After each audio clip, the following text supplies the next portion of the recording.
আগামী বছর থেকে আমরা লেখা মাফিক করবো না। এত কষ্ট করে আমরা মাফিক করবো না। আমরা নামাজ শিবির হয়ে গেছি। আমাদের বাইরে থেকে আমরা এত কষ্ট করতে চাই না। এই গুজরাটে নিন্দা হোক, জাহান্নামের গাড়ি হোক,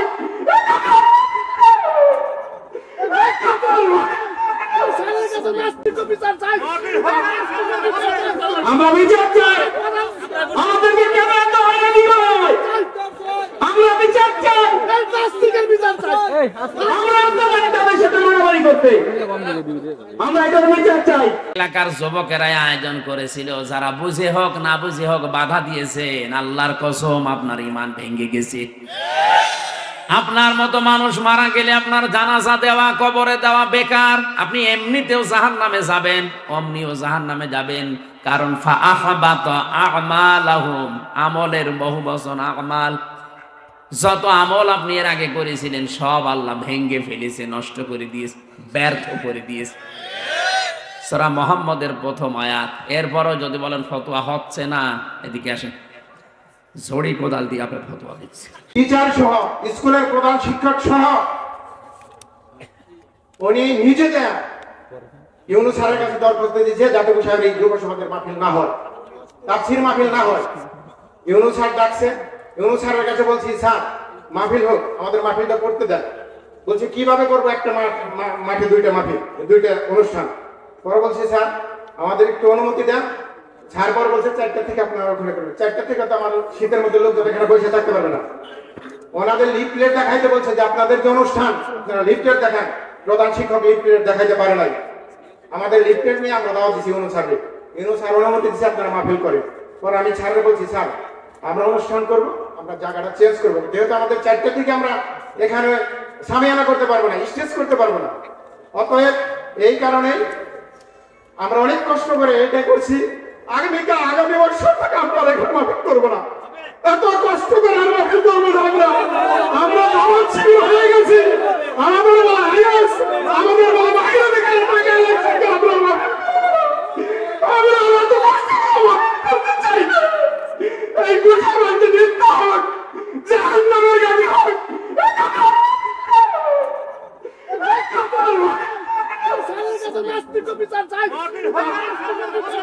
আমরা বিচার চাই।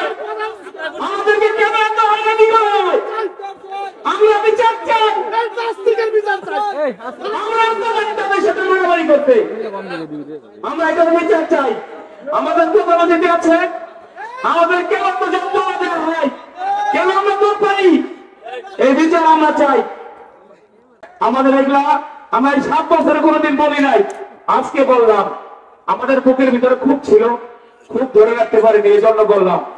আল্লাহর এইটাও একটা বিধান যে কোরআন প্রচার করো, প্রসার করো। এ বিধান কার?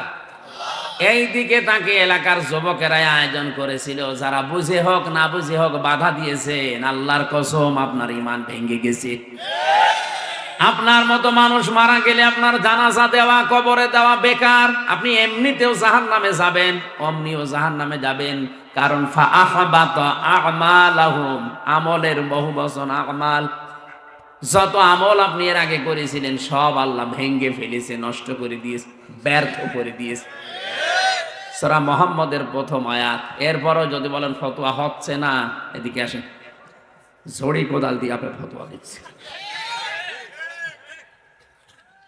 6 নাম্বারটায় পেয়েছি, দিনের কোন বিধানকে কেউ যদি কটাক্ষ করে খারাপ ভাবে, এটা দিনের বিধান না? নফল ইবাদতের ভেতরে সর্বোত্তম বললাম। তাহলে এই বিধানটাকে যারা কটাক্ষ করলেন, ষড়যন্ত্র করলেন, আপনার ঈমান কিন্তু নষ্ট হয়ে গেছে। আপনি এখন আবার কালেমা পড়ে মুসলমান হন, নয়তো এরকম মুসলমান দাবি করছে যারা কোরআন বিরোধী, এদের জানাজা পড়াও জায়েজ নেই। আব্দুল্লাহ বিন উবাইয়ের জানাজা যদি জায়েজ না হয়, নবীর চাচা আবু তালেবের জানাজা যদি জায়েজ না হয়, চাচা মুশরিক ছিল। আজ যারা সজ্ঞানে স্বেচ্ছায় কোরআনের অনুষ্ঠানগুলো প্রচারে বাধা দিচ্ছেন, বন্ধ করে দিচ্ছেন, আমার মনে হয় আপনিও আব্দুল্লাহ বিন উবাইয়ের মতো। আপনার জানাজা কবরে দেওয়া জায়েজ হয় কি করে, আমার তো বুঝে আসছে না। আমরা হয়তো লোক দেখানোর জন্য চাপে পড়ে করছি, কিন্তু আল্লাহ কবুল করবে না। কারণ নবীর চাচা আবু তালিব মারা যাবার পরে নবীজি নিজে তার কবরের পাশে দাঁড়িয়ে হাত তুলেছিলেন, আল্লাহ তুমি আমার চাচা আবু তালিবকে মাফ করে দাও, কারণ এই লোকটা সারা জীবন আমার পেছনে শ্রম দিয়েছে। হযরত জিবরাইল এসে বলে, হে নবী হাত নামান। কার জন্য হাত তুলেছেন? এটা আপনার চাচা, আমি জানি। এ সারা জীবন আপনাকে বাড়িতে রেখে লালন পালন করেছে, পিঠে নিয়ে মুখে নিয়ে বুকে নিয়ে মানুষ করেছে, দেখেছি। কিন্তু লোকটা মুশরিক। লোক কি? সূরা তাওবার 113 নম্বর আয়াতটা নাযিল হয়, মা কানা লিন নাবিয়্যি ওয়াল্লাযীনা আমানু আইয়াস্তালিল মুশরিকিন ওয়ালাউ কানু উলি কুরবা মিন বা'দি মা তাবায়্যানা লাহুম আন্নাহুম আসহাবুল জাহিম। আল্লাহ পাক বলেন, হে নবী শুধু আপনার জন্য না, দুনিয়ায় কোনো ইমানদারের জন্যও এটা জায়েজ নেই, শোভনীয় নেই, উচিত নেই। এটা কখনো করবেন না যে কোনো মুশরিক মারা গেলে আমার কাছে ক্ষমা চাবেন, যদিও এটা আপনার নিকট আত্মীয়। যে নবী কোনোদিন হাত তুলেছে কবুল হয়নি এমন আমি পাইনি, মনের ভেতরে কামনা আসলেই কবুল হয়ে গেছে।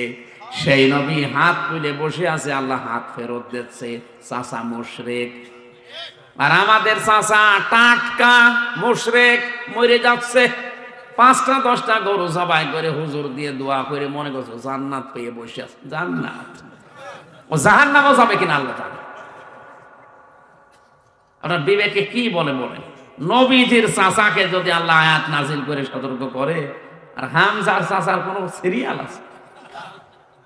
টাটকা মুশরিক মরে যায়, 20টা গরু জবাই করে দিলা, লোকজন খাওয়া দাওয়া করে পায়খানা করে শেষ করে দিল, মনে করছে চাচা জান্নাত পেয়ে বসে। এটা খালি খাওয়া দাওয়াই হয়, তাছাড়া কিচ্ছু হয় না। আর একটা বিষয় হচ্ছে, মানুষ মারা গেলে তার জন্য যা করা হয় সেটা আরবি নাম হচ্ছে সাদাকা। তার নাম কি? মৃত মানুষের জন্য যা করা হয় তার নাম কি?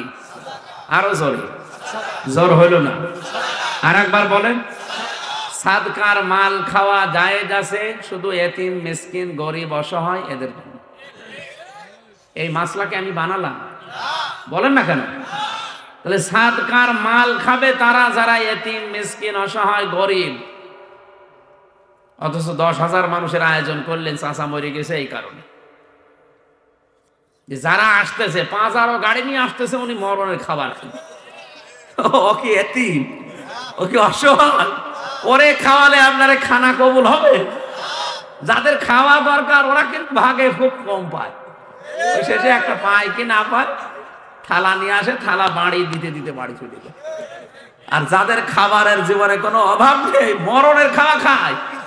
আবার যদি জিজ্ঞাসা করেন চাচা কেমন খেয়েছেন, 10টা গোশত পেয়েছিলাম, দাঁতের ফাঁকা বন্ধ করতে শেষ হল। দেখেন ওর দাঁতের ফাঁকা বন্ধ করতে কয়টা গোশত লাগে, কারণ ওর দাঁতের ফাঁকা এরকম। আর যারা 2 পিস দিয়েছিলেন ওর জীবনে দাঁতের ফাঁকা হয়নি।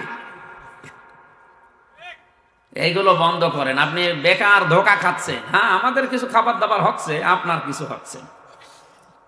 আপনি দেখেছেন আজ পর্যন্ত কোন হুজুরের বাড়িতে মিলাদ হয়? কারণ ও জানে যে ও ছাতা দিয়ে কোনো লাভ নেই, ও বেকার ওদের খাওয়াবো কোন কারণে। হ্যাঁ, আপনি মিলাদ না দিয়ে বেকার ওই টাকাগুলো দিয়ে যদি কোরআন শরীফ কিনে 10টা মানুষকে বলেন পড়ে, তারা কোরআন পড়লে ওই সওয়াবগুলো হয়তো পেতে পারে।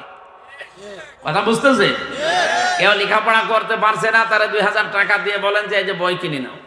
কেউ মেয়ে দিতে পারে, বিয়ে দিতে পারে না, তারা 5,000 টাকা দিয়ে বলেন যে একটা জিনিস কিনে নাও, এইটাই লাভ হবে। আপনি আন্দাজে 50,000 টাকা খরচ করেছেন, ওটা পানিতে ফেলা ছাড়া কিচ্ছু না। কারণ যাদের খাওয়িয়েছিলেন ওটা কবুল হয়নি, ওটা ওদের হক ছিল না, হক ছিল গরিব এতিম অসহায়দের।